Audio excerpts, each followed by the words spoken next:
হুগলি জেলার আরামবাগ ব্লকের তিরোল অঞ্চলের অন্তর্গত কীর্তিচন্দ্রপুর গ্রামে একটি শিয়ালের মুখে কয়েকদিন ধরে একটি প্লাস্টিকের কোটো আটকে ছিল এবং তার সাথে আটকে ছিল একটি জাল।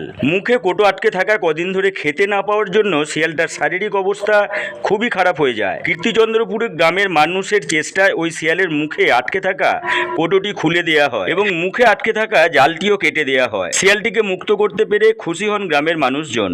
কোটো এবং জাল খুলে দেওয়ার পরই বনের দিকে রওনা দেয় ওই শিয়াল।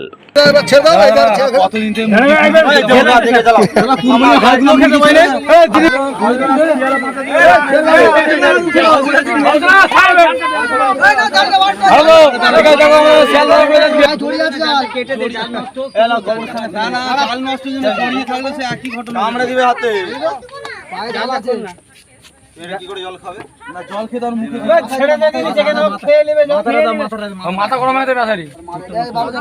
না না চোখ আছে, আরে খাচ্ছে, ছেড়ে দাও ছেড়ে দাও, এ সামনে এসে বিকেল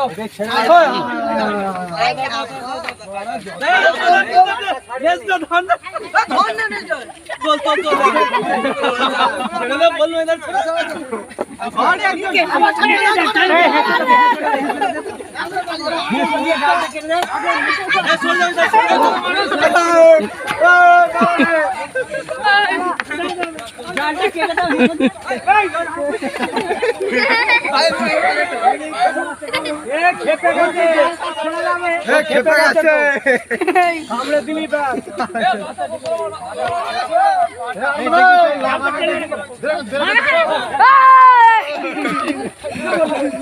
অনেক কষ্ট।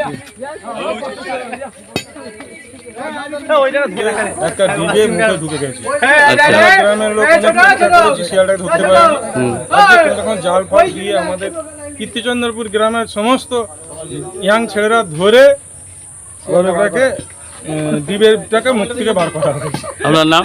আমার নাম রাজা আলী খান, বাড়ি কীর্তিচন্দ্রপুর।